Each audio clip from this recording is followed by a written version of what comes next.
Hey everyone, it's Ivan with KidBadger.com out here, another episode of Coast to Coast. Picking up where we left off, waking up early after our very first range day, and even though I got up early, take a little while to kind of get the show on the road. But first stop, once we got on the road, it was over in Medford. It was time to fill up.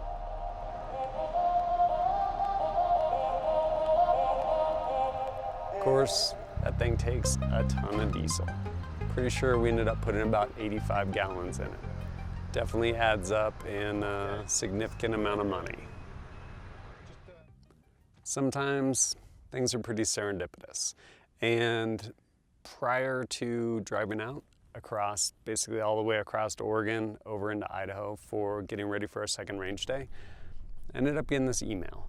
And it was like, hey, my name is Jamie. I have this property, private range, goes out to like 600 yards. Also have this restaurant nearby. Would love to have you come out, do some shooting maybe, and can feed you and your crew. And I was kind of like, thank you, but it's also like a lot of work. And I'm like, and then I'm looking at the route and I'm like, well, like literally it's on the route. So I started talking back and forth with them through email, and then finally through like on the phone, and I was like, yeah, like we should probably be out there by about this time, and yeah, we'll come swing by. Why not? So sure enough, hitting the road and driving out across Oregon.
Rolled out to Jamie's place, and sure enough, beautiful house up on this hill, kind of high desert over there in Oregon, and cool little range.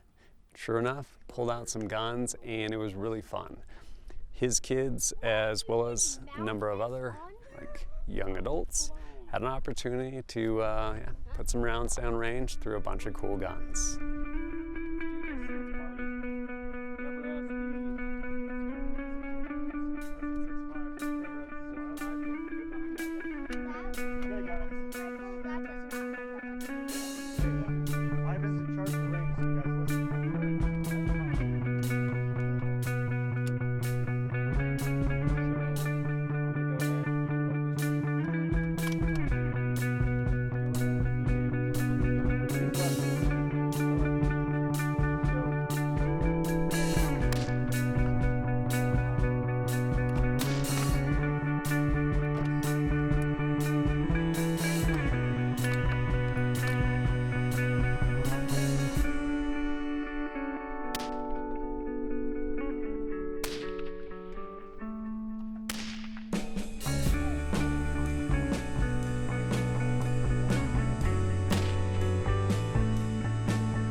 after we got wrapped up shooting, which went for a little while, even though we tried to be quick, I'm looking at the watch and I want to say it was about like 5 in the afternoon already maybe. And I was like, man, we still have at least like 5 hours to go. But Jamie, amazing host, he was like, hey, if you guys would like, I would love to have you over to my restaurant. I would love to feed you guys. And I'm like, you know what? We're all hungry. We could all definitely use something to drink. And I'm like, sure, let's go over there. So we ended up going basically about, I don't know, half mile down the road or something like that to the Cowboy Dinner Tree. Amazing, incredible restaurant. How amazing and incredible? Well, to make a reservation about a year out. About that amazing. So we settled in for an incredible meal as well as some awesome entertainment.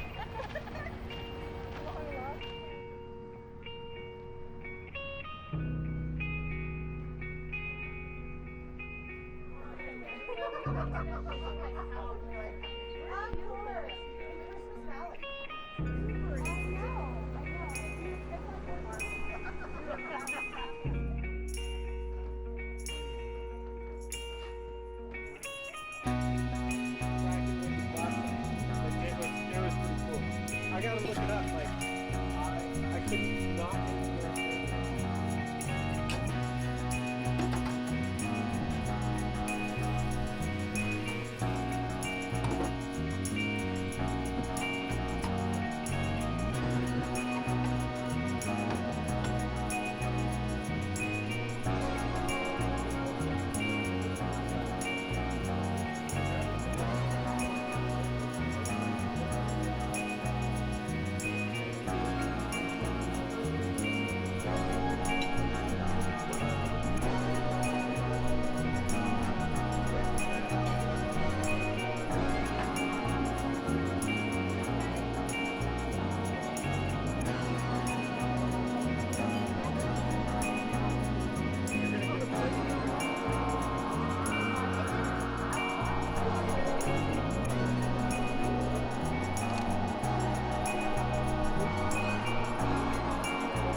Couldn't have been more stoked at how that entire thing played out. Like, totally serendipitous, and it was awesome. Chance to meet a bunch of really cool people, go shoot some cool guns with a bunch of kids, which was really cool, awesome, really well-behaved kids. And then on top of that, amazing, incredible dinner. Like, this huge top sirloin steak was, all of it was rad. So cool. But of course, then I'm looking at my watch. I want to say it was about 7 o'clock in the evening then. Still had like 5 or 6 hours of driving ahead of us. So got back on the road. I wish it went really smooth, but it didn't. And about like 3 coffees later, or sorry, backing up a little bit, while driving out there, like up and over grades and all this stuff in the middle of the night, definitely ended up losing service for a while because in like no man's land. And ended up going probably at least a good 10 miles out of our way before we got service again, realized we were on the wrong road. Got turned around like a 70-point turn, like right there on the highway with this little like outlet that goes to like a barbed wire fence for like ranchers and stuff. But got us turned around, got us back on the road, and ended up ultimately driving all through the night. And then I think we like lost an hour, went into another time zone, finally rolled in at like 3 or 3:30 in the morning or something like that. Crashed out for a much needed night's sleep. But I will say, even though that was a long drive, it was made better by an incredible meal on the front end. While this was probably the single longest day as far as like sun up to sundown, it was definitely worth it. Opportunity to meet some rad people, have a rad meal, and then there was also just a bunch of driving. But managed to get across the state, getting ready for that second range day over in southern Idaho outside of Parma. And we will continue the adventure with that. But as always, thanks for joining us at capebadger.com. Look forward to seeing you next time.